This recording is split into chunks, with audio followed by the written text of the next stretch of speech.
IC is bringing some incredible, influential speakers to Orlando. We cannot wait for you all to meet these amazing people. We want to highlight some speakers in particular to get everyone excited for this amazing weekend. We've got the one and only Aly Raisman coming here to IC.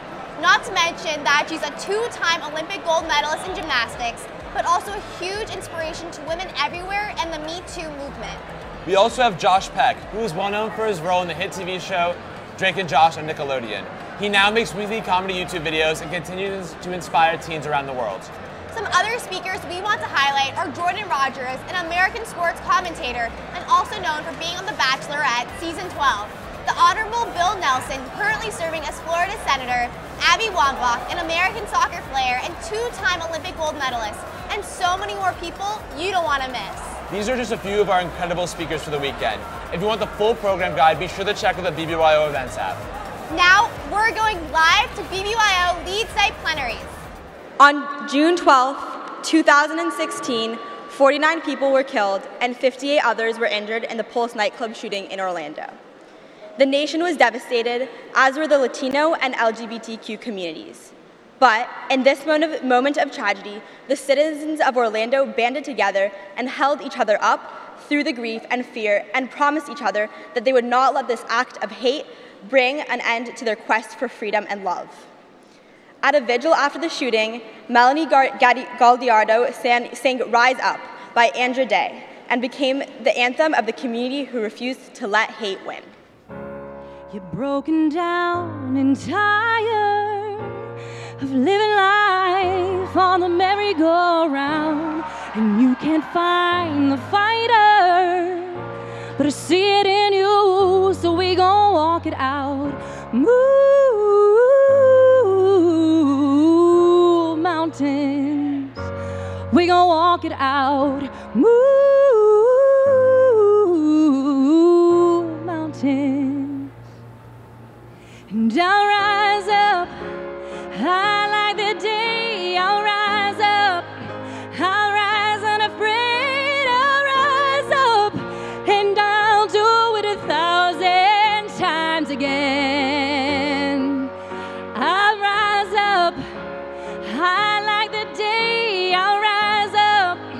In spite of the ache, I'll rise up. And I'll do it 1,000 times again. For you, for you, for you, for you. When silence is not quiet and it feels like it is getting hard to breathe, I know you feel like dying, but I promise we'll take the world to its feet. Move mountains, bring them to their feet. Move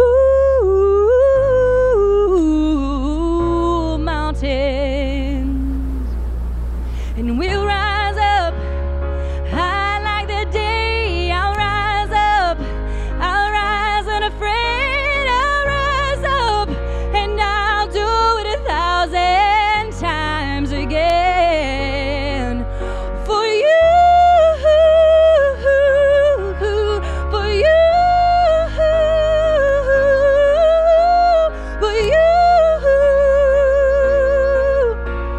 you. All we need is hope. For that we have each other, and for that we have each other.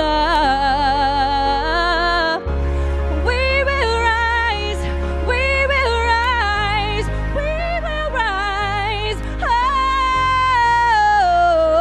Oh, we will rise. We'll rise up. I like the day. We'll rise up. In spite of the ache, I will rise 1,000 times again. And we'll rise up. I like the day.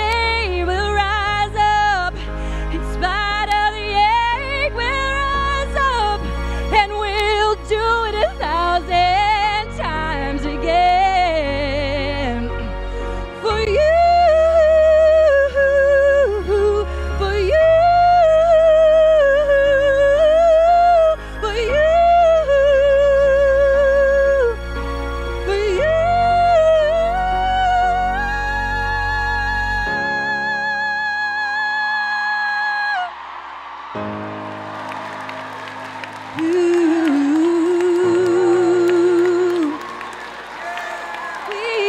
will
Throughout time, social movements have had a sound. Footsteps, chants and cheers, deafening silence, choruses of protests, one person standing up, a nation voting. At every turn, whether it's the drumbeat of a march or the lyrics of a song that become an anthem, music lifts historic moments in ways that inspire community and unite humanity. Our own rise is Modeh Ani, and it is said every morning and offers us the words that we need to thank God for returning our souls and allowing us to rise each and every new day. As we begin this day, our Leads Day, we do so ready to rise up with our souls full of compassion. Words, prayers, song, and action inspire this morning as we seek to understand and respond to the issues that define this moment in history. This morning, we have prepared something like a play for you. You will hear 6 stories from a lineup of game changers, activists, and unlikely heroes. Their stories don't necessarily explicitly connect with each other, but they share resiliency, determination, and a passionate dream for a more just, equitable, and compassionate society. Each act will end with a guidance as to how we can get involved and take action on the issues we're passionate about most. We invite you to embrace each chapter of this morning's program for its own story. Like pieces of a puzzle that, when connected, will reveal a vision of the world that we'll create together. To launch Leads Day, it is our honor to introduce to you an incredible woman who leads a life of compassion and whose actions we can all learn from. Caryl Stern, the president and CEO of UNICEF USA, was voted one of the 25 women changing the world in 2017 by People magazine and is responsible for leading an organization that is the world's most powerful voice for young people. Put simply, UNICEF, which works in 190 countries, including Israel, seeks to save children's lives, defend children's rights, and to help children fulfill their potential. It is that sweeping commitment to each and every young person that makes it BBYO's great honor to introduce Caryl Stern.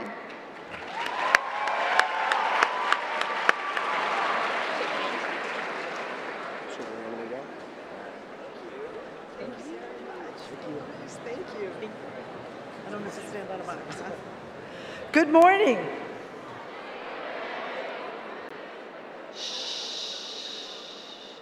Thank you. I have a picture that stays in my mind with absolutely everything that I do. And it's a picture of a little girl, and she's standing on a dock, and she's 6 years old, holding the hand of her brother, who is 4 years old, and they're getting ready to board a ship bound for a country that neither of them have ever been to before, that speaks a language that neither of them speak, and where they've only learned 24 hours ago they will be going.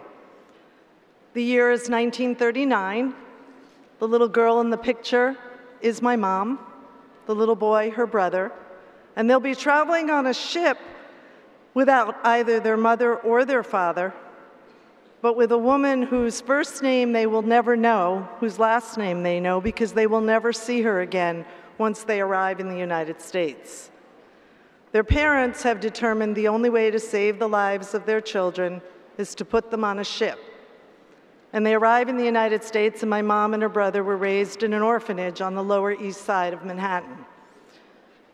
But she talked to me from as early as I can remember about that woman.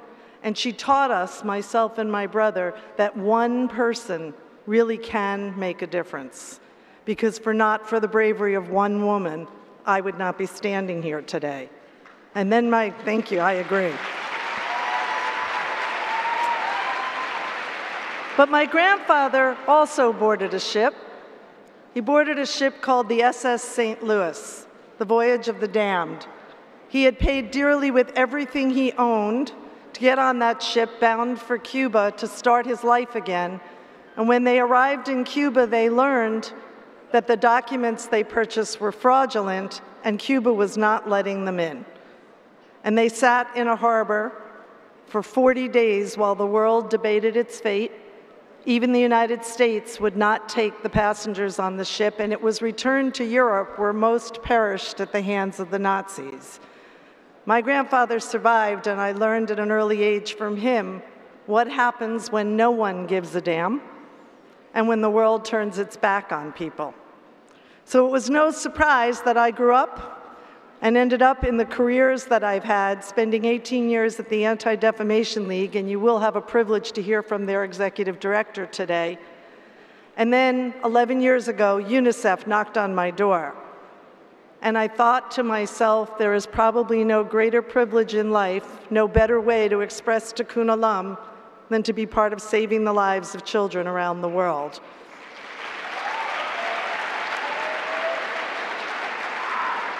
UNICEF works in 190 countries, and yet today, as you all sit here, 15,000 children today will die, all under the age of 5, all of causes we already know how to prevent if we could get there in time. Not from a disease for which we have no cure, not from an earthquake we can't predict, but from things like lack of water, lack of food, lack of shelter. There are 50 million kids like my mom today on the move, forcibly removed from their homes, 29 million of them, sleeping on rocks tonight, sleeping without blankets instead of in homes in warm beds. 11 million kids in Yemen are in need of urgent humanitarian assistance. 1 million Rohingya refugees at risk in Myanmar. And if we want to heal the world, we must invest in our children. So today I'm here to talk to you about you. You are part of an activist generation, the most activist generation we have seen in years. You are the first one since mine that appears to have that spirit that truly can make a difference. You are 80 million strong. You will make up 50% of the American workforce, and you will be there for 40 years straight. 40 years.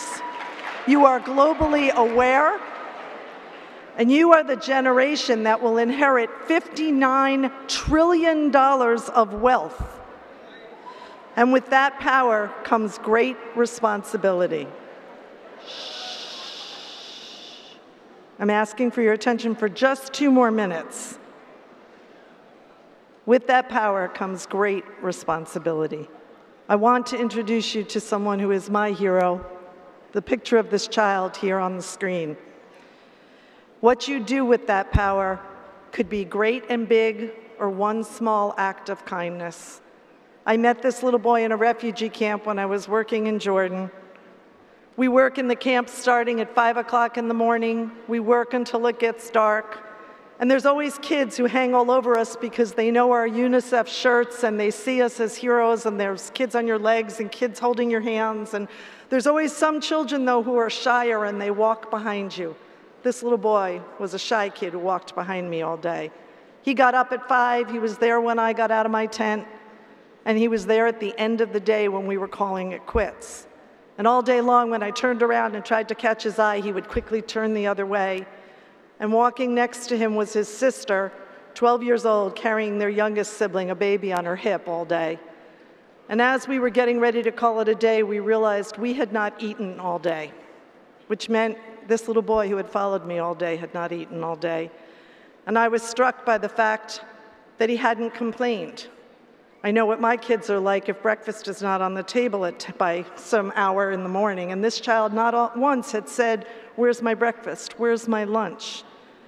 And at one point in the day, I was working in a tent that was teaching women how to breastfeed. And we give them these little biscuits to make sure that their nutrients are where they, that they're healthy enough to breastfeed. And they had wanted me to taste the biscuit. I'm on a carb-free diet, so I had palmed my biscuit and stuck it in a pocket. And I remembered I still had it in my pocket. So I took out the biscuit and I handed it to this little boy, 3 years old. And I thought that he would take the biscuit and he'd run off in a corner and he'd gobble it up before anyone else could try to take it away from him. And instead, he took the biscuit, he opened it up, he looked at me, he looked at the biscuit, he broke it in half and he handed half to the baby. And 40 of us who do this work wept. This small child who had nothing, no place to live, no food of his own, he knew enough to share that biscuit. So my challenge to each of you is find the biscuit in your pocket, share it, because you are the generation that will make the difference. And in the memory of the children we lost this week, together we will. Thank you very much.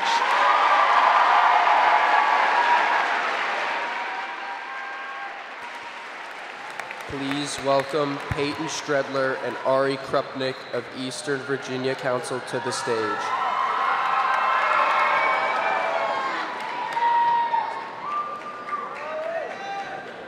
Last August, I joined AZA and BBG leaders from around the world for our August Executives Conference. Legislation was introduced to elevate our fight against anti-Semitism and acts of intolerance and hate. As our weekend ended and Shabbat came to a close, we learned of the events unfolding in Charlottesville, Virginia. I live in Charlottesville, Virginia, and I recently started a BBYO chapter there.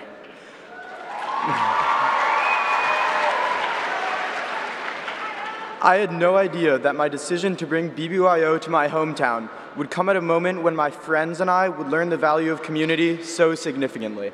You may remember the tragedy struck that day when a young woman, Heather Heyer, was killed standing up for the values that she believed in. You may also remember, amidst the pictures and the videos of Nazis marching, there were far more good-willed people, like Heather, protesting for a more accepting, diverse America. As neo-Nazis and white supremacists marched through our streets, I witnessed neighbors of all backgrounds uniting to protect my synagogue, Congregation Beth Israel. And we felt a newfound urgency for our BBYO chapter that we could leverage to speak out. We organized an interfaith Shabbat to prove that hate has no place in Charlottesville. Not today, not ever.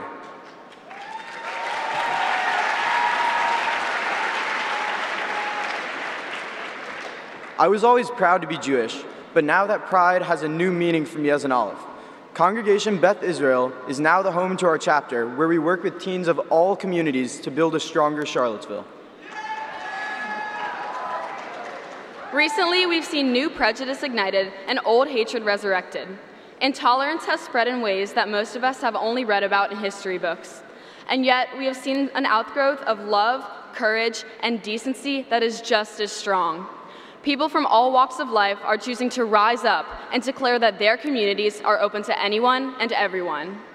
Today, we will hear from and learn from two people who live the events in Charlottesville in ways we can't imagine. Their leadership inspires us to raise our own voices and to take action. It is an extreme honor to introduce the former mayor of Charlottesville, City Councilman Mike Signer, who so capably led my community through this terrifying time. And Susan Bro, a lifelong educator and the mother of Heather Heyer, that brave young woman who was killed in Charlottesville while she championed love and justice. Since the heartbreak of that day, Susan Bro has emerged as a messenger of peace and understanding, spreading Heather's legacy from the stage of MTV's Video Music Awards to schools and community centers across the country. Please join us in welcoming Susan Bro and Mike Signer this morning.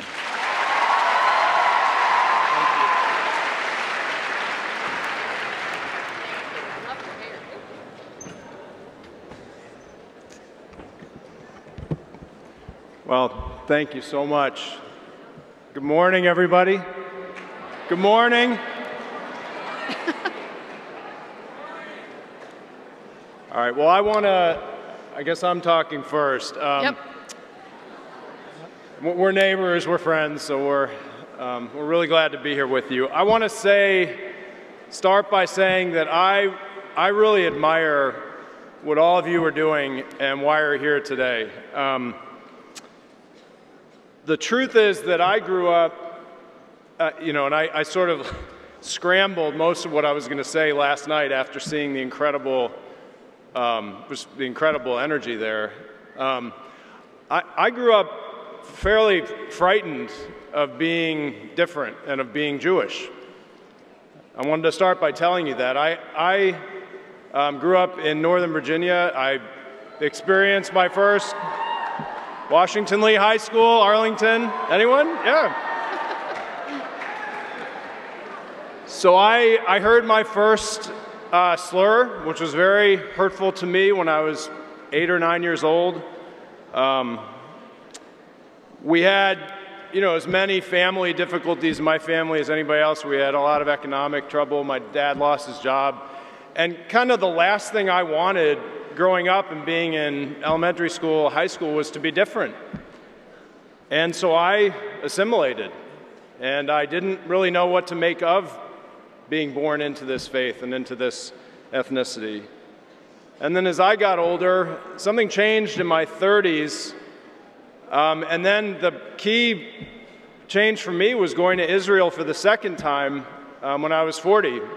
And we had this unbelievable trip. And something really clicked hanging out with all those Sabras and seeing just the way that the country, I was there during the 65th anniversary. And my own journey of coming into being very proudly and strongly Jewish, I think gave me the strength that I needed when Nazis invaded the town that I was mayor of.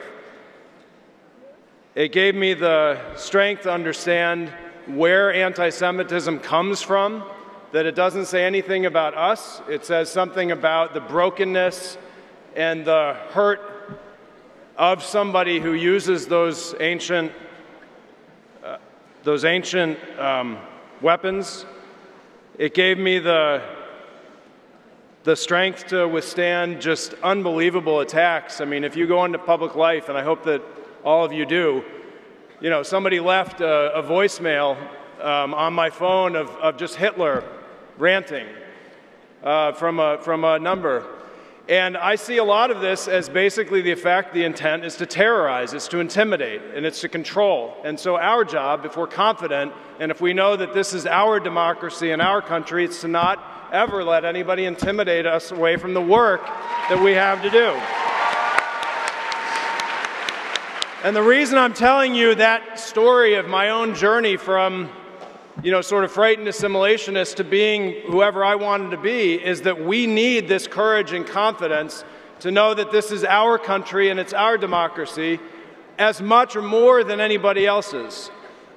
And so that's what gave me the confidence when this horrible event, these events happened in our city, to call out what I saw as a devil's bargain that had been struck between a political party and the alt-right over the last couple of years. These fringe elements that never had been comfortable to come out of the shadows were now fully on the main stage of American politics, and that is unacceptable. It cannot be allowed. So, we all need confidence and courage and strength in this identity. The cause of the Jewish people, I mean, my goodness, it's to heal the breach, it's to heal the wounds in the world. That has never been more necessary. So the spirit, this energy, this confidence that you all have, I want you to keep it going. If the message here is about leadership, we need you bringing this energy into the next chapters of your career. We have tough fights ahead. If you see what's happening in Europe, if you see the forces between dark and light, if you see division being fostered and people being scapegoated, there is a lot of work ahead for every underdog in society and for people to stand up, whether it's through the law or the media or the private sector or universities. We are going to need your energy to keep on healing the breach in the world. So get into it. Keep on working. Take leadership positions. Do this important work. Rely on each other. Build alliances and see this as a beginning, not an end. And this is your democracy. It is our country. And we need to keep that foremost. Thank you very much for having me.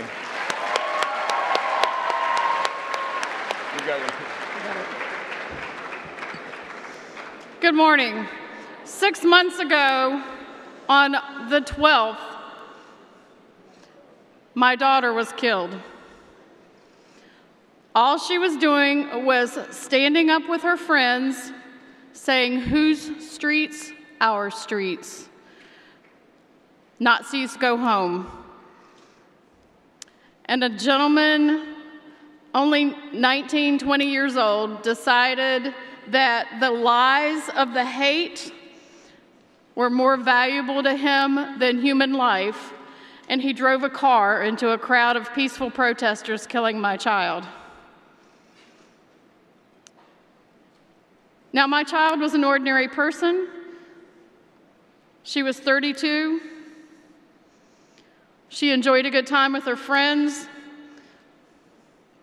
Sorry to say she smoked cigarettes, but other than that, she was a pretty good person. Don't smoke.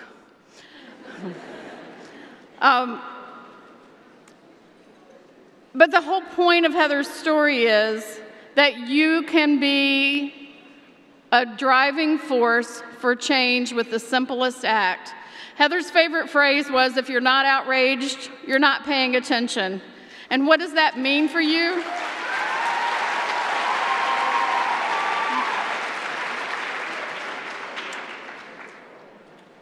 You have to pay attention, number one. When you pay attention, you check your facts, you know your sources, and you verify everything. Don't act out of quick emotion, but always check your sources. Number two, be outraged. But outrage does not mean respond with violence. Outrage does not mean look for how you're going to get even. Outrage does not mean stoop to their level. Outrage means that you're going to be motivated to do something positive and nonviolent, something constructive, something to fix the problem.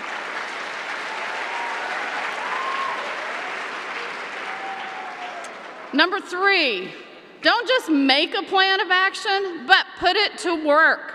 Put steps to your words. When you act on what you believe, you act with conviction, you act with a purpose, it has an impact. All Heather did was walk with her friends. She made the ultimate sacrifice just by doing that. She didn't go there to die, but she went knowing she could die, and she was willing to stand up anyway. You don't have to make the choice to die. Obviously, that's not the purpose here. The purpose is that you have the capability of today's young leaders of making a plan of action and going forward with it. You have the energy, you have the drive. I'm old, okay? I can get up and talk, but I'm not gonna have all the action and the energy that you have. You are an unstoppable force when you are motivated. Fourthly, be accountable for your actions. If you can't answer to people as to why you did something, then maybe you shouldn't be doing it. You need to stop and check yourself.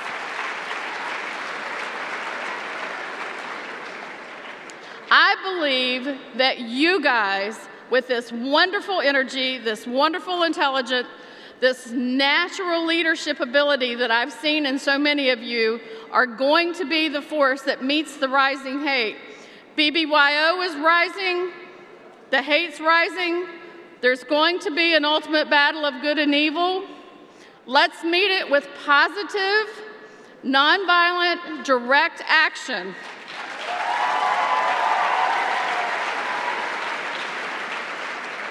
So here's my challenge to you today. I gave up my daughter. I gave up my old life. I stepped up to the plate. What I want to hear from you when I meet you in the hallways, when I see you walking in the convention, when I meet you other places and I shake your hand, I want to shake a lot of hands. I want to hear from you what you think you can do. You have talents, you have abilities that are unique to you, and you know how you can best use them. So again, take this away with you. What can you do to make my daughter's sacrifice worthwhile? Thank you. BBYO, please welcome Jonathan Greenblatt, Chief Executive Officer of the Anti-Defamation League, the nation's premier civil rights and human relations organization committed to protecting the Jewish people and securing justice and fair treatment for all. Good morning. You know, Mike and Susan were inspirations to me in the days after the events last summer in Charlottesville. They continue to inspire me every day. They've taken one of the darkest moments in American history, and what I can't begin to imagine must have been one of the darkest times in your life, Susan. And they've turned it into an opportunity, Susan, right here this morning, to remind all of us about the importance of fighting intolerance and hate.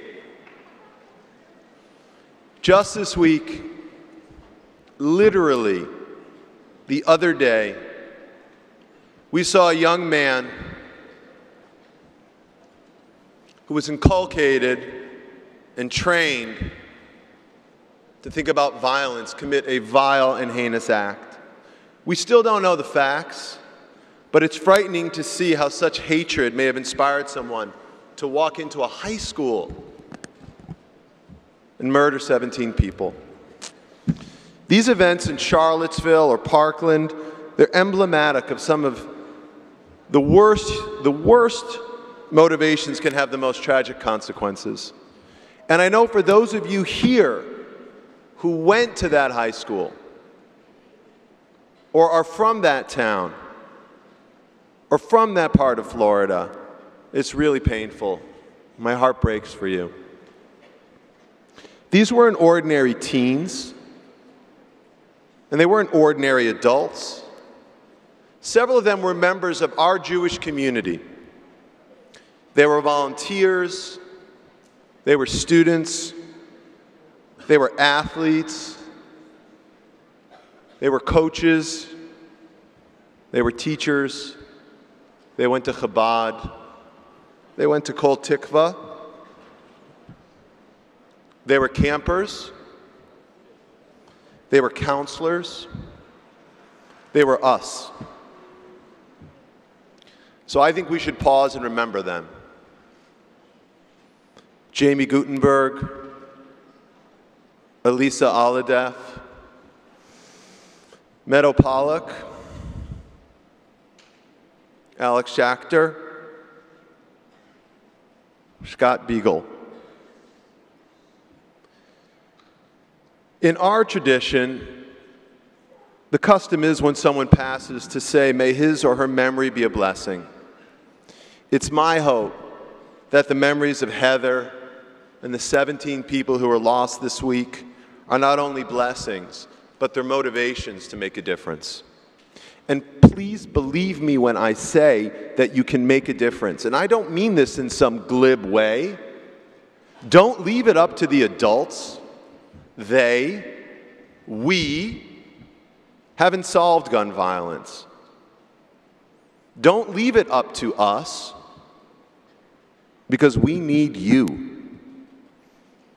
I believe you will be the generation to make that change. To stand up and say, Hineni, I am here, and this ends now.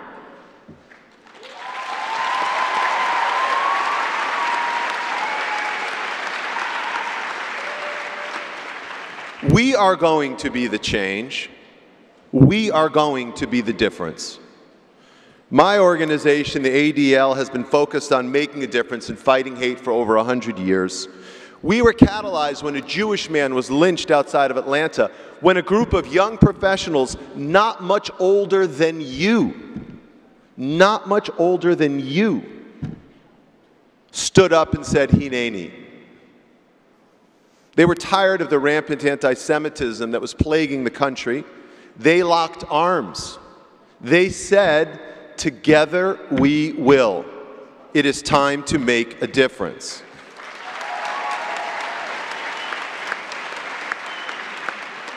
So they created ADL with a simple mission: to stop the defamation of the Jewish people and to secure justice and fair treatment to all.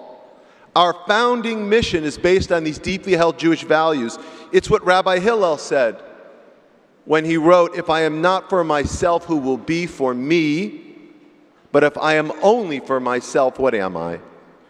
We fight to ensure that Jews, but also every individual, is protected, as we are all created in God's image, worthy of respect and love, regardless of the color of our skin, the kippah or the hijab that we wear,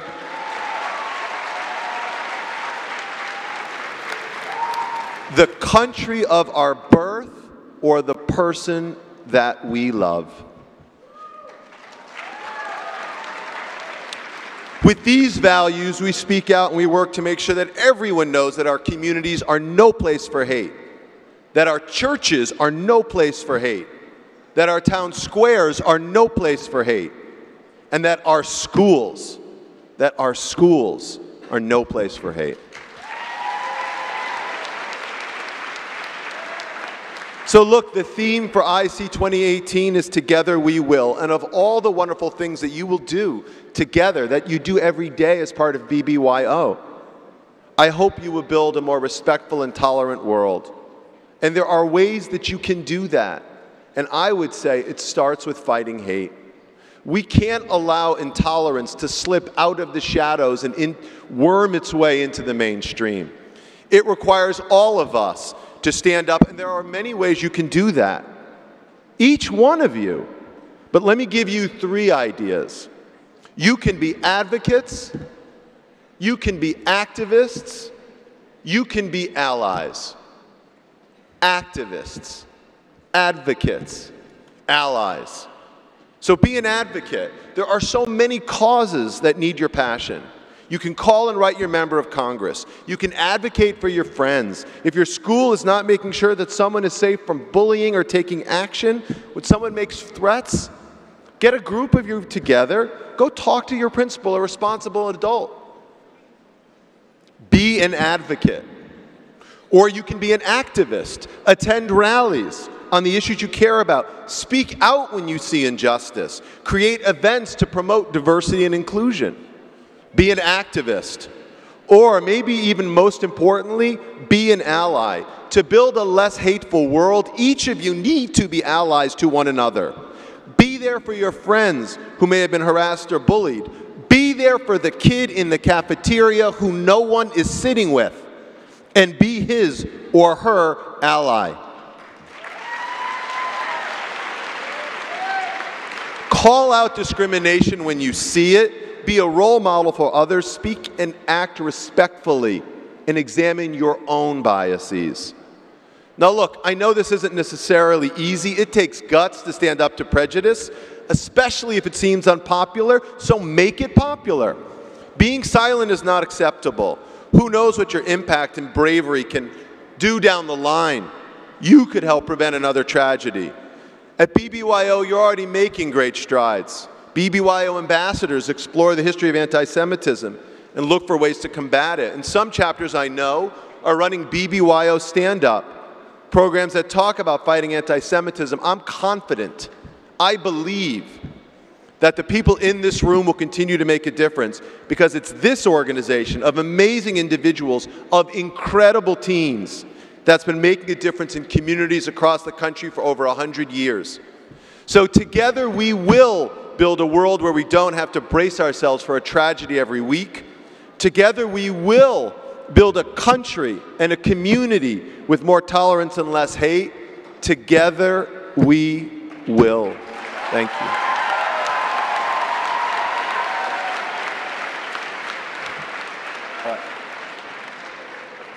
Please welcome Ofri Basher of North Florida region and Shai Orgad of Maccabi Tair, Israel.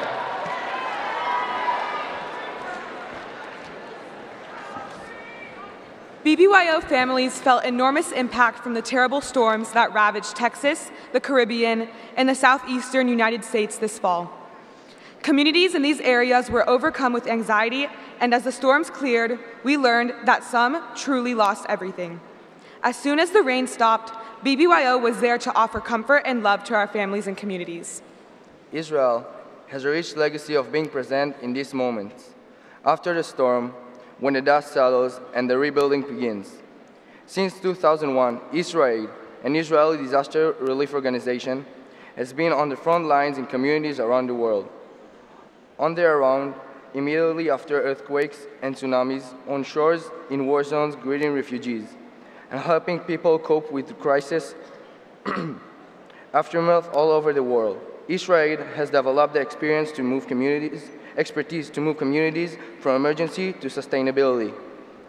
Israel takes seriously her role as a light unto the nations, whether it's in the moments after a natural disaster or an opportunity to offer medical innovation to citizens of an ally country. We know that the state of Israel will always be our partner in strengthening the Jewish people, but it moves us enormously when we see Israel work to better society for the world at large. In fact, one of the many significant contributions Israel has made to the field of medicine is based right here in Orlando. At the University of Central Florida, there's an organization called Limitless that uses medical technology developed in Israel to help engineer limbs for children. We're lucky to have two leaders of Israel that have built awe-inspiring careers, leading the Jewish state's outreach across borders, disaster response, and innovative contributions for humanity's future. Those two Israeli giants ensure that Israel continues to light up the world. Yotam Politzer is the Chief Executive Officer of Israel a global organization that is founded by grassroots supporters to mobilize Israel's response to crisis and natural disasters. Member of Knesset Omer Bar-Lev, a colonel in the Israeli Defense Forces, was at the raid on Entebbe in Uganda, encouraged peace with Egypt, helped secure peace with Jordan, and has championed the states of Israel, support of youth movement as a vital element of Israel's identity. It is our honor to introduce them to you this morning.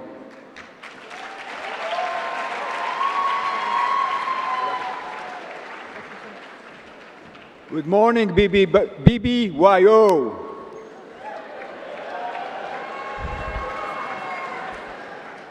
It's a great privilege and honor to be here at BBYO, to hear, see, and feel the wonderful work, dedication, and devotion of you young leaders.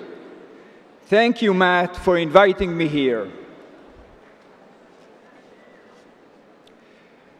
23 years ago, in 1995, Israel's Prime Minister, Yitzhak Rabin, was assassinated. He was assassinated because Rabin devoted all of his life to the security of Israel and understood that only peace with our neighbors can really achieve that goal. He was assassinated by a Jew, by an Israeli, all because of sinat chinam and sinat achim, hatred between brothers, which along all our history was the biggest threat to Judaism.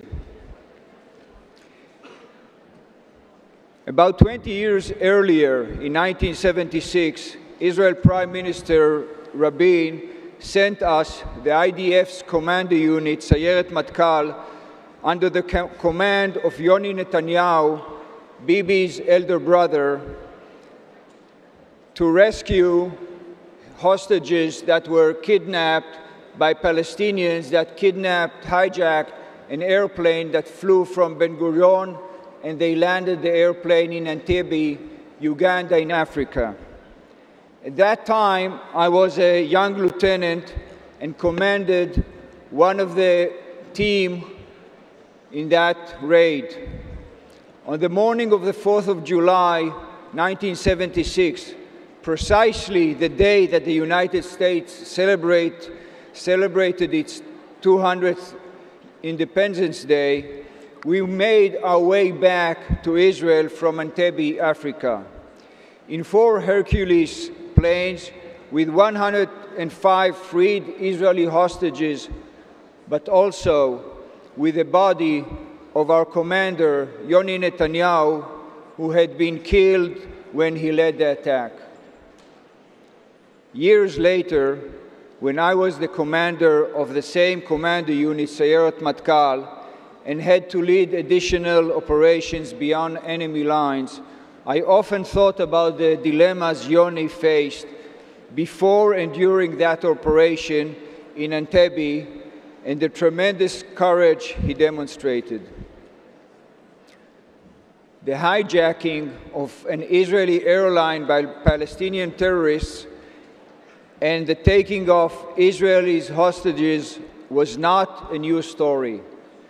In 1968, 8 years before the hijacking to Entebbe, an El Al plane, the national airline of Israel, was hijacked by Palestinian terrorists to Algiers. El Al pilot Maoz Poraz was the first officer of the hijacked plane. He, the rest of the Israel passengers, the crew, were released after they were in custody for 40 days in Algeria. A decade after Operation Entebbe, I became the commander of the Matkal Commando Unit, and Yitzhak Rabin was the defense minister. He sent me on many operations behind enemy lines, most of which are top classified even today. In 1995, the year of Yitzhak Rabin's assassination, many events occurred in Israel. Kobi Richter, a young scientist, developed the first stent. I don't know if you know what a stent is. It's the small spring which placed in cardiac procedures in the heart of patients that need that procedures. And since then, this stent has been implanted in hundreds of thousands of cardiac patients around the globe, saving many lives. That very Kobi Richter had been years earlier a fighter pilot in the 1973 Yom Kippur War, during which he downed in dogfights five Syrian fighter planes who were on their way to attack Israel.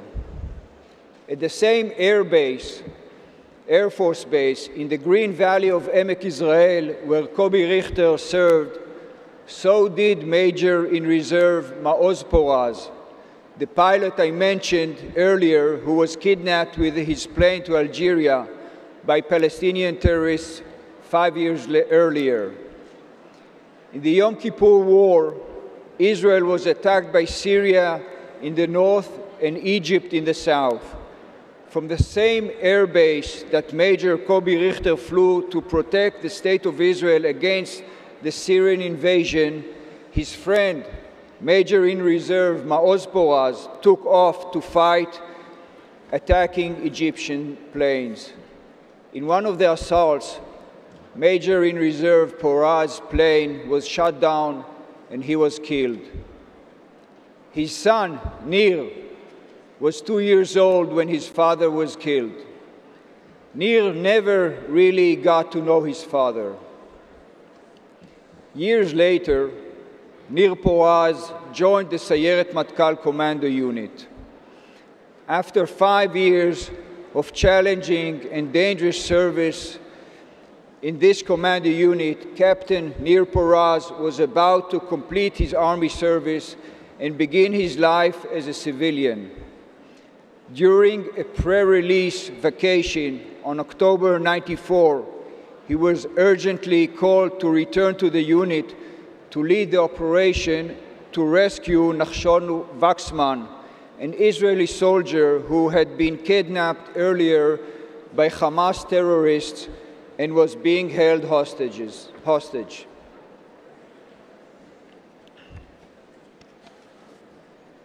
Being the first warrior to burst into the house in which the Hamas held Waxman, Nir was hurt and then killed along with Waxman, the hostage. In 1995, the year that Prime Minister Rabin was assassinated, 23 years after Major in Reserve Maoz Poraz, a pilot, was killed in the Yom Kippur War, and 2 years after his son, Captain Nir Poraz, a team commander in Sayeret Matkal, was killed, Kobi Richter, a young scientist and former great fighter pilot in the Israeli Air Force, named the stent he invented in the name of Captain Nir Poraz. He called his amazing Israeli invention the Nir stent, in memory of his friend Major Reserve Maoz Poraz's son Nir. The Nir stent, the stent in memory of Nir, who of everlasting memory, is implanted today in the hearts of hundreds of thousands of people worldwide and have saved many lives. So in a nutshell, this is the entire Israeli story and in fact of Zionism. It is the Zionist story in which you BBYO teens are a strong link. On one hand, and struggle for our right to exist as Jews, as Israelis, and on the other hand, being innovative and leaders making contribution to all of humanity. And you, great BBYO leaders, you are another strong ring in the chain of the Jewish leaders, and in our commitment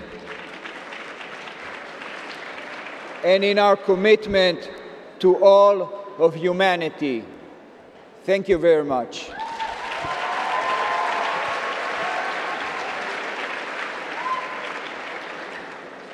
Boker Tov, BBYO! So great. It's such a privilege to be here with you today. I came 2 days ago from Puerto Rico. Yeah. An amazing island that was devastated by one of the worst hurricane, Hurricane Maria. We have an Israeli team with Jewish American volunteers on the ground from day 2, providing the people of Puerto Rico with access to clean water, with psychological support, and with medical support. You know, when I was your age, in high school in Israel, like every Israeli, I loved to travel, I loved service, and I cared about my country, and I was looking for a way to mix all these passions that I have. So after the IDF service, I did what many Israelis do. I went to India. Yeah, we need to open a BBYO in India. That's the next. And from India, I continued to Nepal. And I stayed in Nepal for 3 years, volunteering and working with street children. And I learned a very useful language, Nepalese. And after 3 years in Nepal of working with street children, I was finally able to go back to Israel and start my life. But then a terrible disaster happened, the tsunami in Japan. 20,000 people lost their life. 500,000 people lost their homes. And I was called by the person who started Israel to lead a relief mission to Japan. So I thought to myself, why not? I love sushi. So let's go to Japan.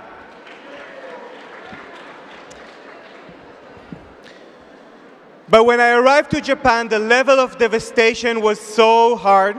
And I don't know if you can see on the right this picture of boat that was stuck and arrived on a wave of 120 feet. Really, the level of devastation was unbelievable. I was working for 3 years in Japan, and then another disaster in different part of the world, the Ebola outbreak in West Africa, and I was called to lead a relief mission in Sierra Leone. And really, it was terrifying, but I spent about a year in Sierra Leone. And then in 2015, another disaster, the earthquake in Nepal. So I went back to Nepal 2 days after the earthquake, and with an Israeli search and rescue team, we managed to pull out the last survivor of the earthquake, a lady who was buried in the rubble for 6 days, for 130 hours, without food or water. Thank you. And from the summer of 2015, I spent a lot of my time, and we have teams of Israelis, Americans, Israelis, Jews, and Arabs working to provide support for Syrian refugees in Greece. Now think about it. In Greece, we had 5,000 to 7,000 refugees arriving every day on these rubber boats. And you know, these small rubber boats was originally made to carry up to 30 people, but I actually seen 150 people on boats.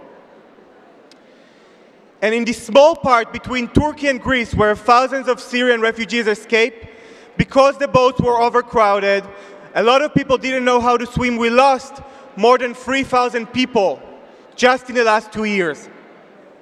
So it's really an unbelievable tragedy. But think about it. These people are arriving from Syria. Some are from Iraq, Afghanistan. They never seen a Jewish person in their life. And the first people they see when they reach the shores of Greece are this group of Israelis and Jews, and with this logo and this Star of David called Israel.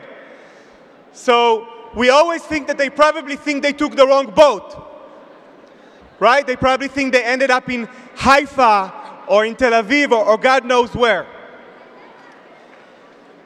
But it's also an incredible opportunity. These people suffer the worst atrocities a person could think of, and then the first people who save them, who provide them medical support, are a group of Israelis. So it's an amazing opportunity to build bridges, thank you, and to change people's perspective. And I remember one day, I was there on the shore, and we got a message that a boat capsized just before it reached the shore. So our medical team rushed there, and thank God that day we were able to pull everyone out. And I was pulling this cute Syrian girl that you see here in the picture. And I think she was about 4 or 5 years old. And she was literally shivering and shaking in my hands. And she was suffering from severe hypothermia. Our medical team treated her, and after a few hours she was okay, she survived.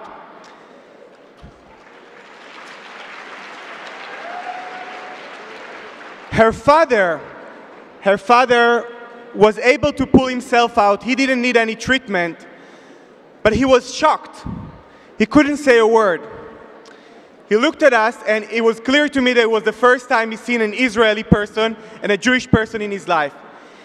And when he finally opened his mouth, he told me something that I always quote. He said, "My worst enemy became my biggest supporter."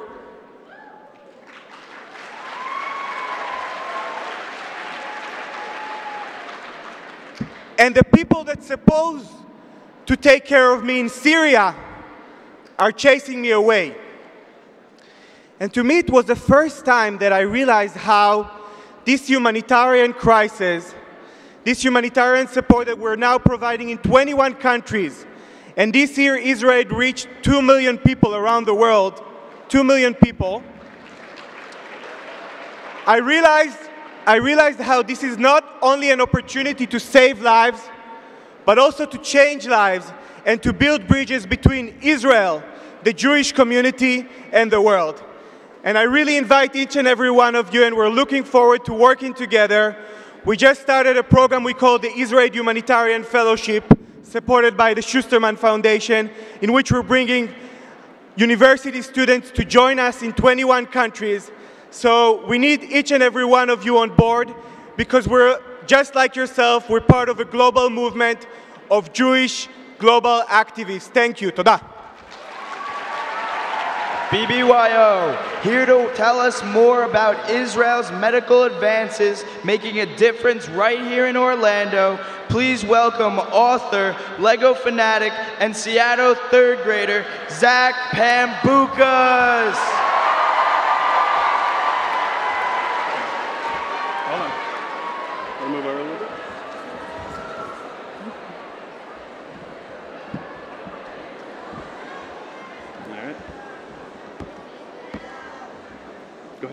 Hi everyone. My name is Zachary Pambukas. I'm a 9-year-old third grader from Seattle, Washington.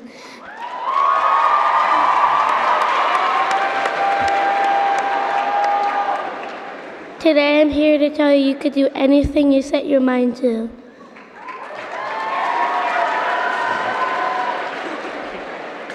First, a little bit about me. I was born with part of my right arm missing, and even though I was born with a baby hand, I never felt different than anyone else around me.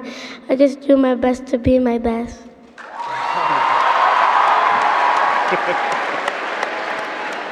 Like most of you, I play all kinds of sports like soccer, baseball, and basketball too.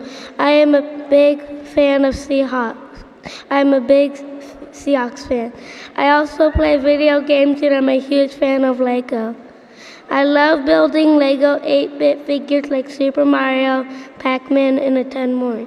I do everything that everyone else can do, but I just do it my way.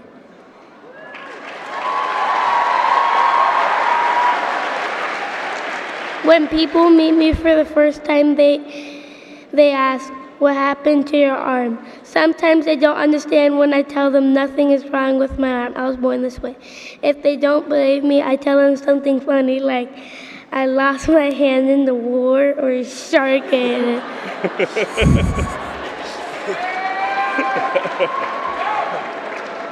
A few years ago, I met Albert Monero and his team for Limitless Solutions at UCF.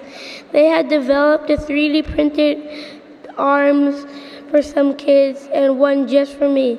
They also designed it after my favorite superhero, Spider-Man. Look how cool it is.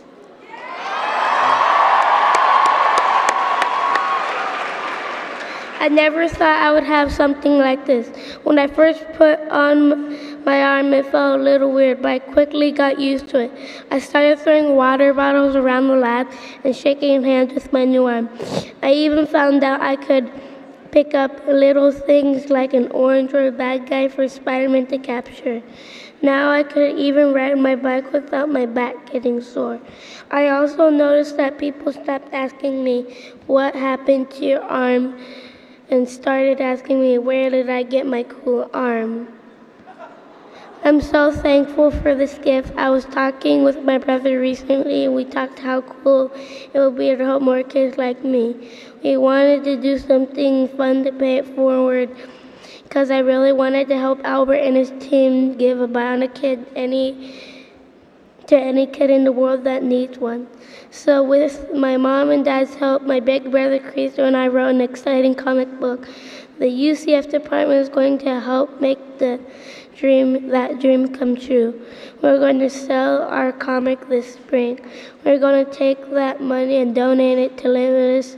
This way we can help kids that want a bionic arm receive one. Remember, you can do anything you set your mind to, and always, always do your best to be your best, because the possibilities are limitless. Thank you, BBYO.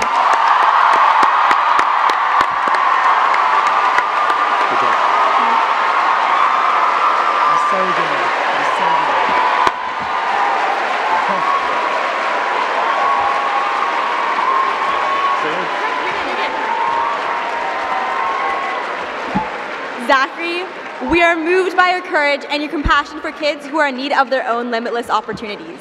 We have been inspired ever since we learned about how focused you are on how you can help other children have the same accessibilities that you do.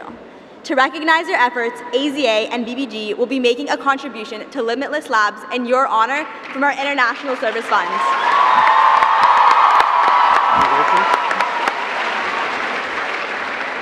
This morning, we're proud to recognize you as recipients of the BBYO International Stand-Up Award, an honor we bestow upon those who chase passions, motivate others, and take action to positively affect their local and global community.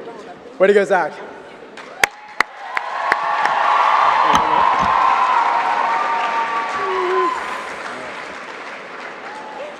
You want to get a photo too? Okay. Yeah.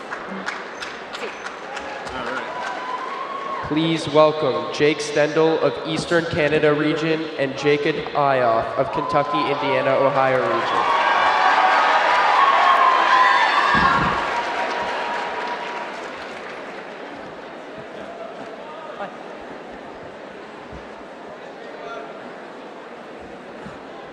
This week we read the Torah portion of Teruma. We are commanded, Asuli Mikdash, to create a sanctuary so that God may dwell among us. It is not hard to understand our need for a physical sanctuary, as we are a people who wandered, and our history is one of journey. Our Torah teaches us, you shall not oppress a stranger because you were strangers. We are a people who craved sanctuary because we knew what it was like to be without it. Many of us are the sons and daughters, grandchildren and great-grandchildren of immigrants and refugees. We know that millions of people, more than any time in history, are living this story today as they wind their way through the world's roads paved by rejection, violence, intolerance, and politics. This year's Global Shabbat theme, Ve'ahavta l'recha kamocha, love your neighbor as you love yourself, brought us face to face with new neighbors in our communities right now. For our Montreal's Global Shabbat, we hosted families who had escaped from Syria. Over challah, grape juice, and the light of the Shabbat candles, I learned that their story is not much different than that of my family not so long ago. A perilous journey fueled by the dream of a new beginning in a free land. My family is from Ukraine, and my ancestors chose not to leave until my parents were finally given the opportunity in 1994 after the American Jewish community used its might to pressure Soviet leaders to free opposed Soviet Jews.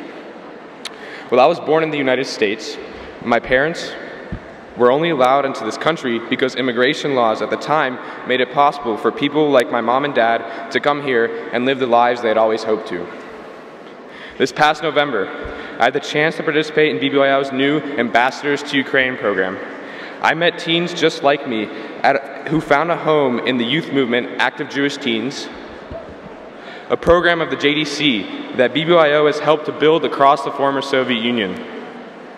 My family and I are moved beyond words that the country they had to leave behind has become home to such a vibrant and growing Jewish community. To stand on this stage, knowing that I'm here at IC with my friends from both of my hometowns a world apart, gives me hope that the refugees of today will be our neighbors of tomorrow.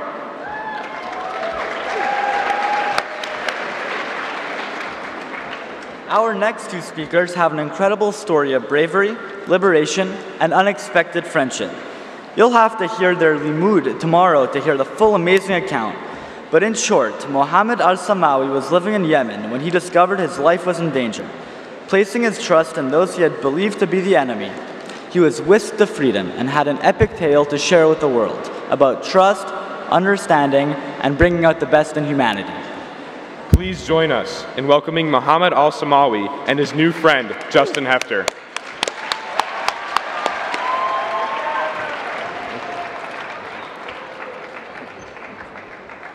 Hi.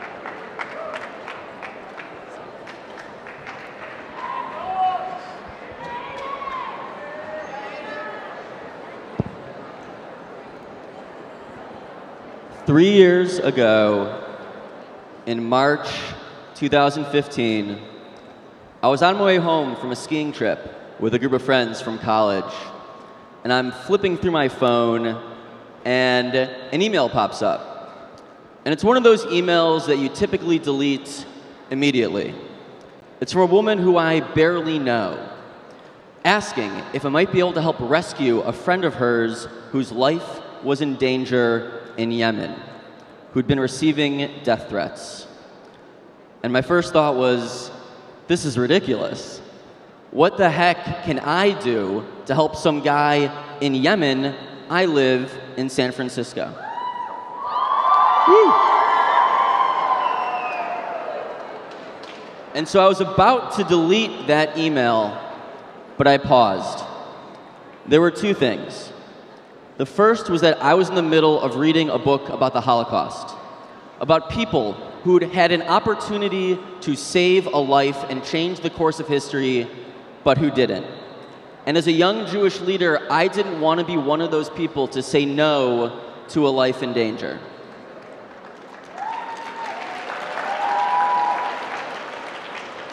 And the second thing was that I knew one guy in Yemen, Mohammed, an inspirational Muslim peace activist who'd been doing work to bring Muslims and Jews together. I'd met him just a few weeks earlier, and I still had his business card in my wallet. So I responded to this email. I said, listen, I don't think I can help your friend, but I do know this incredible peace activist, Mohammed. Here's his contact information. Maybe Mohammed can help your friend. And I felt like I had done my civic duty. I felt good about myself. I felt like I had done enough until I received an email just a few hours later. It is Mohammed. That's whose life's in danger. And from that moment on, I would barely sleep. I would spend every waking minute on the phone, on Skype, on LinkedIn, Facebook, Twitter, trying to connect with people in governments, militaries, and NGOs around the world who could help. I was coordinating with 3 of Mohammed's friends, other millennials, young people like me who I'd never met before in my life, Daniel in New York, Megan and Natasha in Tel Aviv. The 4 of us had no idea what we were doing. We were scared. Every call with Mohammed felt like it could be his last. You could hear bombs falling in the background. Military experts told us what we were trying to do was impossible, but we wouldn't give up until we saved Muhammad because of the incredible life that Muhammad al-Samawi has lived.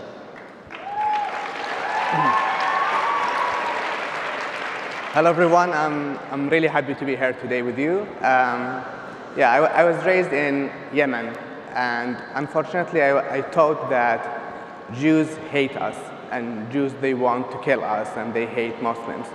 And I was believing in that. I was believing that Jews, they don't like Muslims, and they don't like Yemenis. Until when I was 23 years old, I met this Christian teacher in Yemen. He was from England, working in Yemen. And I thought that I will convert him to be Muslim, so I gave him the Quran, the holy book of Muslims, and he gave me the Bible. So it was my first time to read the Christian Bible. But I didn't know that the Christian Bible has Old Testament, New Testament. I didn't know that if I start reading the Bible from the beginning, I will actually reading the Torah. And when I started reading the Torah, I saw how much it's an amazing book. I saw how much it's similarity with the Quran, the holy book of Muslims. But I was always asking myself, if Jews have such amazing book, why do they hate us? Why do they want to kill us? So what I did, I started trying to search for Jews. And I found something called Facebook. So I thought that through Facebook I can meet Jews. So the first thing I did is I added hot girls from Israel as friends.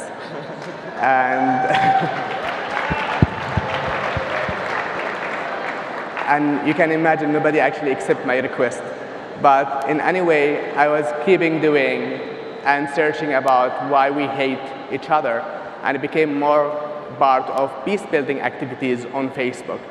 And one day that I decided that I want to meet the first Jew in my life. So I opened Google, and I thought that I would find a conference where I can meet a Jew. And I found a conference actually in Bosnia. This was in 2012, 13. And I traveled to Bosnia, and I met the first Jew in my life, but he wasn't only a Jew. He was Jew, gay, and Israeli, like 3 in 1 for me. And at that moment, I stayed in Bosnia for 5 days, and it changed my life. I came back to Yemen, I started telling my friends about it, and I tried to do activities in ground in Yemen between Jews and Muslims. Unfortunately, extreme groups, they didn't like what I do, so they're trying to kill me. I escaped from them, and escaped from my city, and I went to the south of Yemen, to another city, trying to escape from them. But unfortunately, I went to the wrong place in the wrong time, because the city where I were, it was a civil war. And I was surrounded by that. I was surrounded by extreme groups. And I didn't know what to do. I tried to reach everyone. I tried to reach my family, my friends. Nobody was able to help me out. So what I did, I used social media. I used Facebook, and I asked everyone if anyone can help me out. And as Justin said, Justin, Megan, Natasha, and Daniel, the 4 of them, they didn't know each other. They worked as one team to help me out to escape. And in a matter of 13 days, I was able actually to be rescued. And it's funny because when they helped me out to be evacuated, I've been evacuated on Passover of 2015. And I actually crossed the Red Sea in the wrong direction. I crossed it from Yemen to Africa, to Djibouti. And when I was in Djibouti, I received this kind of amazing support from all these Jewish organizations, including the American Jewish Committee and Moshe House and other organizations who gave me invitations to come to the United States. And then I came to the United States, and I started telling the story. And I just finished writing my book. It's called The Fox Hunt. Go see it. It will be published on April. And the book was adopted by Fox Studios, so also it will be a movie. Hopefully you will see it also soon.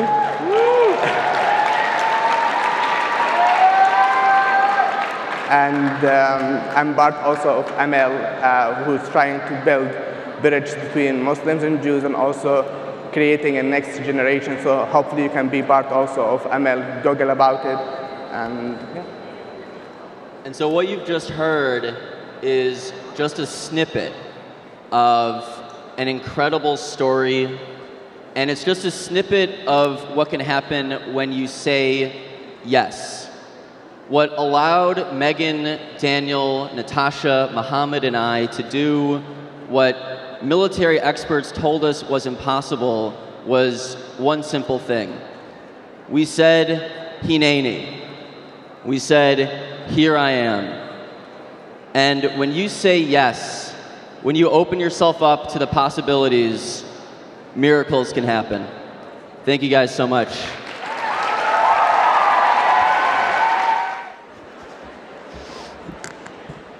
Our next speaker wasn't born in the United States, but she's working hard to achieve the dreams of millions of immigrants.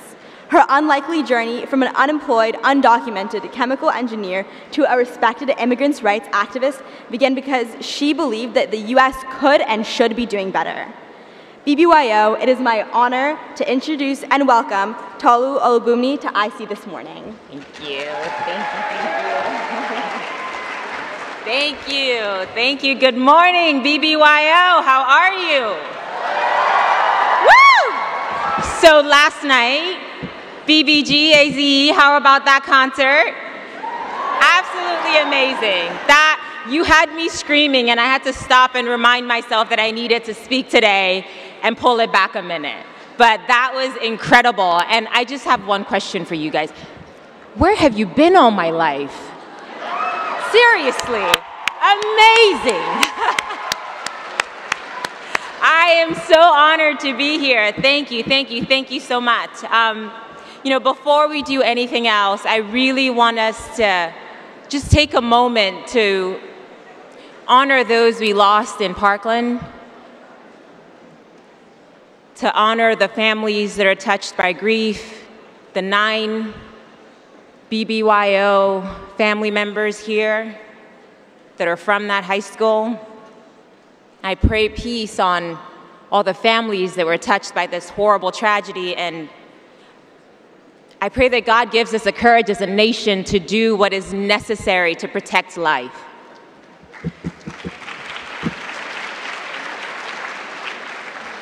So I've been thinking a lot about what I want to say to you today, what part of myself I want to share with you, what part of myself I actually want to leave with you. And it had me reflecting a lot on the moment that life demanded that I engage in the debate over my future and the future of over 1 million young undocumented immigrants. It's hard when you're living through a struggle to recognize the importance that you are the answer to someone else's struggle. But when life asked me to step forward, I did. I'm a dreamer. We're called dreamers for legislation called the DREAM Act. Thank you. Thank you. Thank you. We are a generation of young immigrants who have grown up in the US, who are American in every way but paperwork. My journey to this stage, my journey to this moment with all of you started at a time when I felt powerless. I felt unseen, I was frightened, I felt forgotten. But I realized, like most of you already have, that for change to happen, we all have to get involved. And realizing that, I took a small step. And when life demanded that I do more, I accepted that challenge. And because I've never really been one to wait for permission, I seem to often find myself being the first. And I have no doubt that I am in very good company here with a lot of firsts. Am I not? I think that's why I have so much, the comfort level here is amazing, because I feel like I'm with family right now.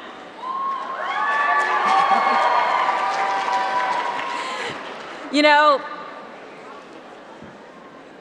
being the first is difficult and necessary, and we all have to do our part, and we all have to do what we need to do. But let's be clear, I'm not always boldly going where no one has gone before, but rather I push past my fears and I do what needs to be done. That is our responsibility as a people. That is our responsibility as citizens of the world. As young people, it can be easy to feel overwhelmed by all of the struggles that our world is facing. And it can be intimidating to deal with the adults that sometimes cause these problems, and even the ones that are trying to find the solutions. But there has to be a realization of the importance of your voice, my voice, of all of our voices, as young, as old, as in the middle. There's an importance for us to speak up, to speak out, and challenge what is the norm. When you get intimidated by those that are in power, those that say they know, those that have been educated in the way of doing things a certain way and refuse to evolve with the times and understand that sometimes those of us that don't have those skills that they were maybe born with or have learned can be just as necessary to the struggle. It is important to remember that if they knew all that they were doing, racial injustice will still not be so persistent in our nation and in our world. If they knew exactly what they were doing, the refugee crisis would not be getting worse. If they knew exactly what they were doing, gun control will not be just something we still talk about in theory. What all of this means is that we need you. We need all of you. We need your voice. We need your talent. We need your innovative insights. And we don't need you in the future. We don't need you tomorrow. We need you today, because my present and my future and your present and your future depends on whether or not you take up that mantle and you speak up. There is no age of entry to begin living every day with purpose. There is no requirement to be of a certain race, a certain gender, or nationality to change a life, to change a nation, to change the world. But what is required is a willingness to put aside your own ambition, to put aside your own fears and do something, big or small, do something. Each and every one of us has been entrusted with the sacred duty to fill the gap between our ideals and the reality of the world we live in. We must be the ones to welcome the stranger into our land. We must be the ones to realize Dr. King's dream of judging people by the content of their character and not by the color of their skin. We can and we must be the ones to shatter that glass ceiling that stops women and girls from achieving their potential. And do you know why? Because BBG's power cannot be contained. You are all here today because you have taken an important step to building a fairer, more just world. And as you go through this weekend, I ask you to take every opportunity to learn all that you can and be determined to do your part, no matter how big, no matter how small. Turn every good intention into action and choose to be a part of the solution rather than unintentionally complicit in the problem. Use your time, your talent, and all of your treasure in support of others. And always remember, although our purpose may be beyond our capacity to imagine, it is never beyond our capacity to achieve. Thank you.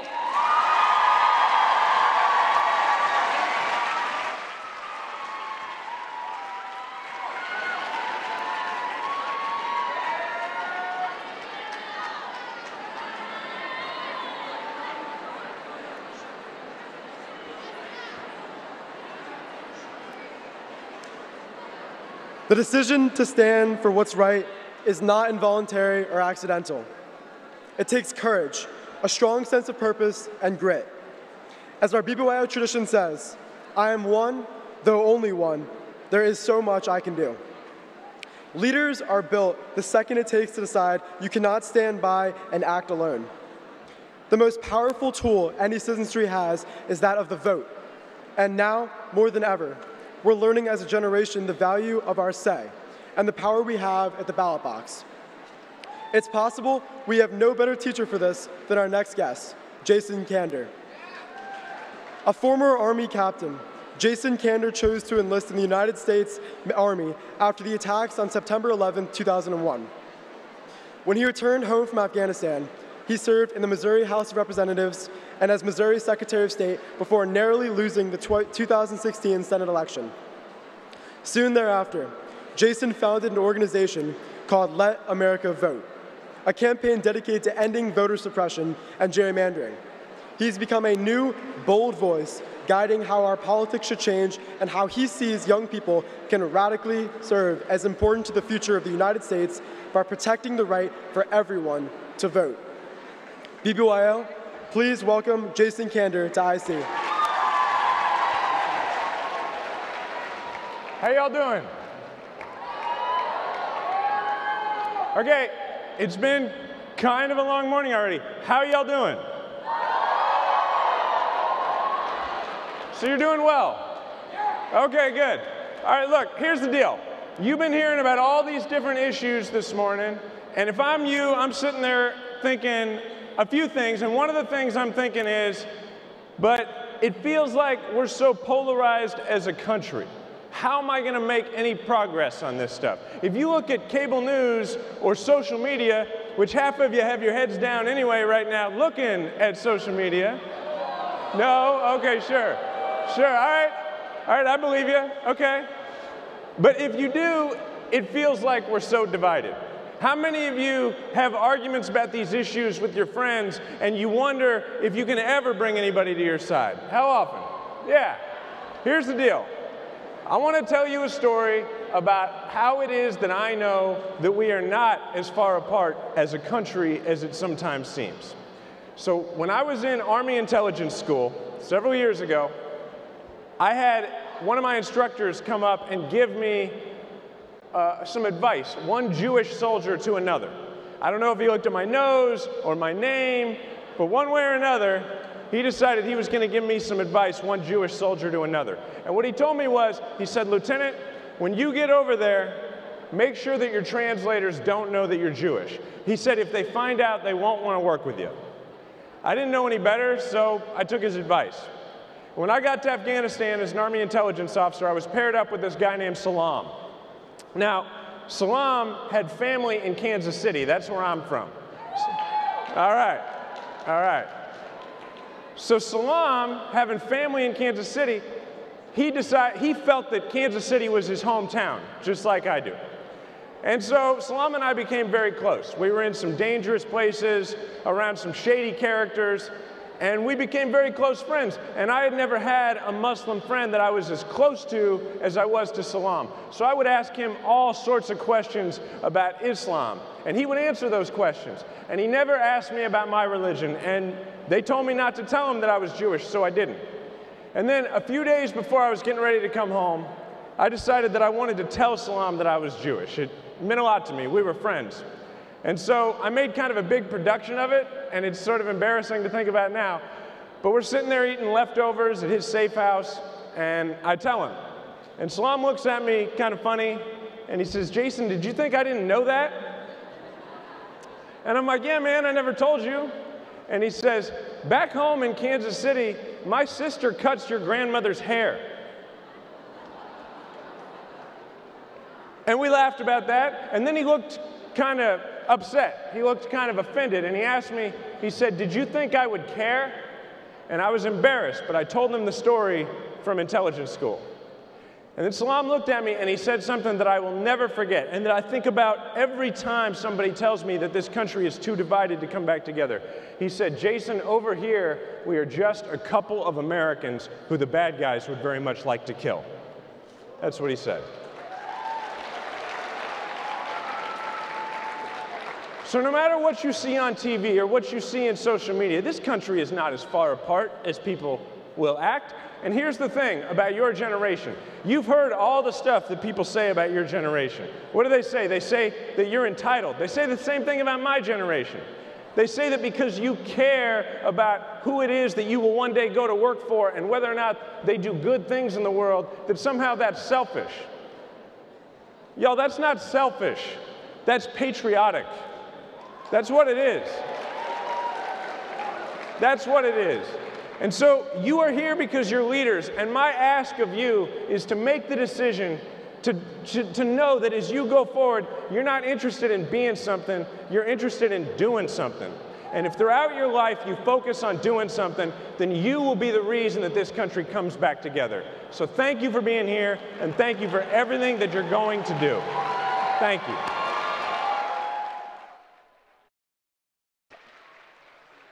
BBYO, please welcome Haley Johnson of BBYO Lone Star Region to the stage.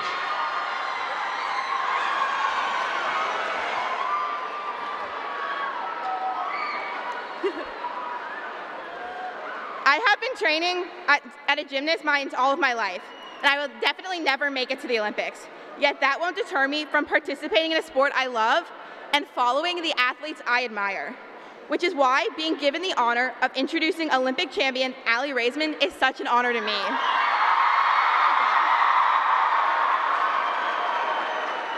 As a young Jewish gymnast, a transformative moment in my life was watching Aly Raisman win a gold medal for her floor routine to Hava Nagila at the London Summer Olympics in 2012. She went on to win 2 more medals in those games and then led the U.S. Olympic gymnastics team at the Summer Games in Rio in 2016, where she won 3 more medals. Today, she is the 2nd most decorated American Olympic gymnast of all time. Being an elite gymnast takes incredible strength, bravery, and a ton of heart, especially now. Aly, I have always had incredible respect for you as a gymnast, but now my respect for you is tenfold.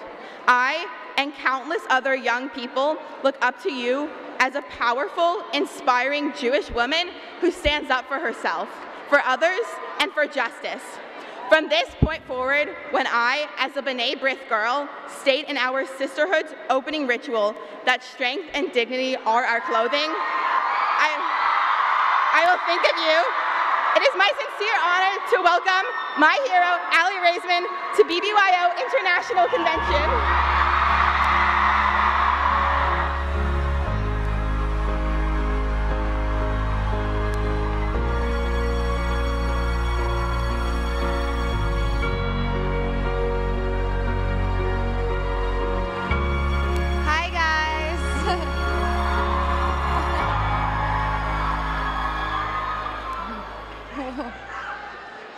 Thank you guys so much. That was probably the best introduction I've ever gotten, so thank you guys.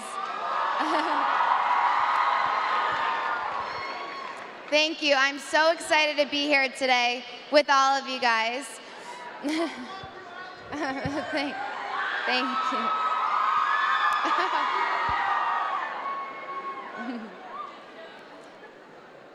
All right, so to get started, I'll give you guys a little bit of background on how I grew up, how I started gymnastics. I actually started gymnastics when I was 2 years old with Mommy and Me classes. I'm the oldest of 4 kids. I have a brother, his name is Brett, and 2 sisters, Chloe and Madison, and I'm the only one that does gymnastics because my other siblings didn't like gymnastics. So it's important you guys find something that you love to do, not something that your parents are pushing you to do or somebody else. I think we were all put on this earth to do something, so it's important to find something that you love. And obviously, of course, going into how extra special it is to be here and to talk about how proud I am to be a Jewish athlete, Jewish.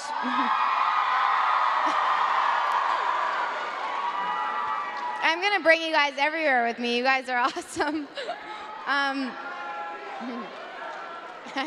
Okay, so of course, as you guys know, being Jewish is all about family. And I think being Jewish is also all about being a good person. And so my whole entire life, my parents always raised me around those values. And growing up, I was very, very close with my family. I still am today. I have so many amazing memories of being with my families during the Jewish holidays, and always look forward to that every single year, to be with my family, because family is the best. And of course, I know not everyone out here is close with your family. So if you are somebody that isn't close with your family, my best advice would be to surround yourself with people that support you. Family doesn't have to be blood related. Family can be a coach you're close to, a teacher, a friend. It could be anybody that you trust. But it's very important in life. There's a lot of ups and downs in life, so it's important to find people that are supporting you, that you can go to for advice. I think that we all are going through something. Everyone is a survivor of something, no matter what it is.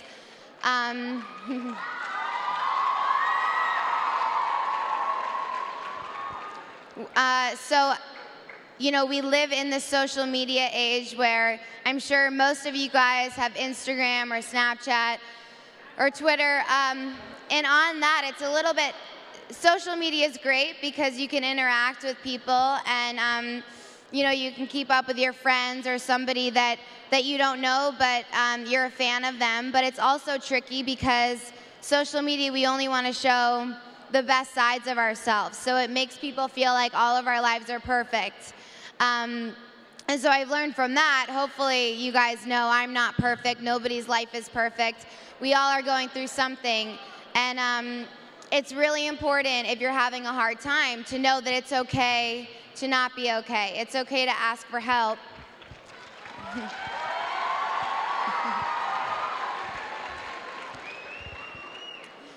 Also on social media there's a lot of, it's a lot of good, but there's also a lot of bad on social media. There's a lot of bullying. There's a lot of victim shaming. There's a lot of body shaming. There's a lot of judging. And so what you guys have to think about is that no matter how many followers someone has, everybody has feelings. You should always, always be kind to one another.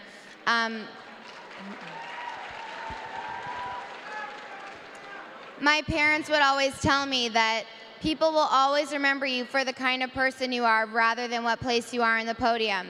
And people are going to forget whether or not you won a soccer game or a basketball game, but they will remember you for your character. And how you treat other people says a lot more about you than it does about the other person. If you're bullying someone else, it makes you look bad, not the person you're bullying. People will remember you for bullying. So I guess just to kind of wrap it up, I would remind you all that, again, everyone is going through something, so to be kind to one another, and also to remember that you guys all have a voice, and it's important that you use your voice. There's a lot of power in using your voice. Don't ever let anybody tell you that you can't do something. Don't ever let anybody tell you they don't believe in you. Right now is such an important time for everyone to speak up. Like I said, we are all going through something, and there are many people out there that have bravely spoken up about their own stories of abuse, but there are also many people that are still suffering in silence. And the statistics of people that are actually sexually abused before the age of 18 is 1 in 4 girls and 1 in 6 boys. So it's a little scary when you look around the room how many people there are. And that just shows you never know what somebody is battling with. So always be nice to people. Always be kind to one another. And remember that If you are somebody that you are going through something and somebody is hurting you and you are suffering in silence, it is important for you to speak up. Even though it's hard and it's scary,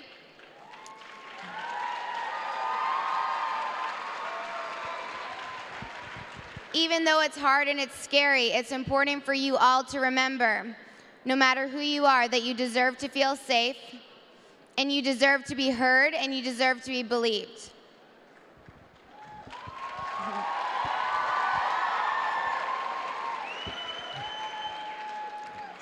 Thank you guys so much. Thanks.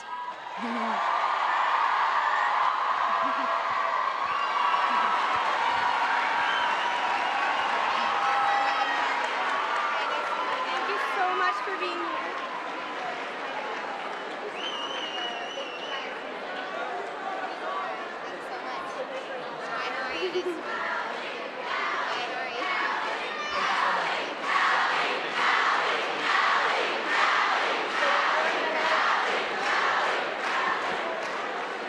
Aly, we are the current officers of the Grand Board of the Aleph Sadiq Aleph and the International Board of the B'nai B'rith Girls. Together, we represent tens of thousands of young Jewish teens across North America and throughout the world that are working together to share a future we can all be proud of. Each year, the membership of AZA and BBG present the BBYO International Stand-Up Award to an individual who represents the values and ideals that motivate us as a movement. It is our version of a gold medal. You are an inspiration to the future of our movement and the Jewish people. We are honored to present you with this award, Aly. Thank you for... AZA and BBG, please join me in congratulating Aly.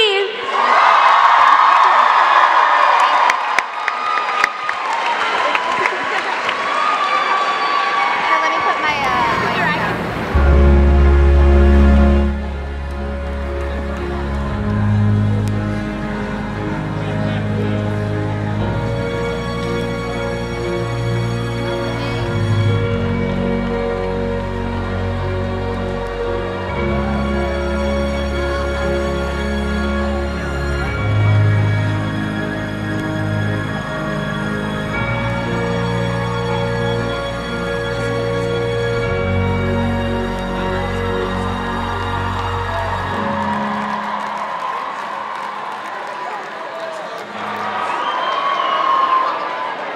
Thank you. This work begins now as we move into our incredible Leads Day across Orlando.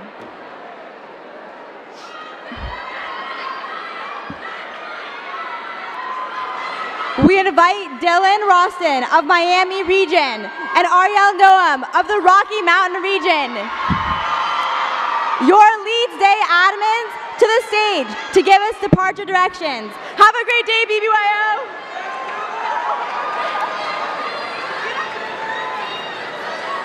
Ready? Welcome to Leads Day. Get ready to hear from some of our community's biggest role models and admired heroes.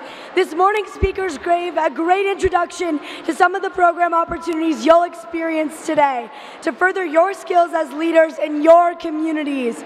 Your leadership labs will give you a chance to hear from the movement leaders, do-gooders, and icons of Jewish life. Written on the back of your name tags is the title of your assigned leadership track, track number, and your bus zone or room assignment. When it is time to get on your bus or enter your room, please show your name tag to the staff member for them to scan you into your experience. When you arrived at IC, you were given a wristband that matches your assigned leadership lab. These bands will be represented on screen so you will know when to leave. As we dismiss, please listen for your track to be called and watch the screens to know when you should leave the room. Staff will be in the back of the room with signs that match the screens for your lab. Please follow the staff out of the hall and down to the buses for dismissal. Follow the signs for your bus zone as marked on your name tag.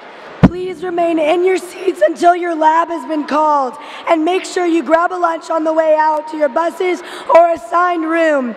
Remember, when you get to the buses or your room, show off your name tag to staff. Most important thing today, have fun.